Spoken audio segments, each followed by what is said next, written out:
I'm called Rosette Muhoza, and I'm the co-founder of My Green Home. So there was a need of recycling plastics, and specifically in Kigali, because the city of Kigali is improving the infrastructure, and that's our contribution. So what do we do as My Green Home? So we collect plastic waste and we sort them, and after sorting them, we clean them. So we make sure that we break them into some small particles that it can be easy for melting.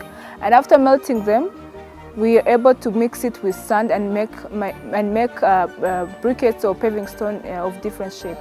Our project is really impactful because in terms of the environment, reducing the amount of plastic waste that are dumped in our dump sites really prevents global warming. So we believe that this idea will contribute more to the community because it's going to bring a sustainable solution and also creating more employment opportunities.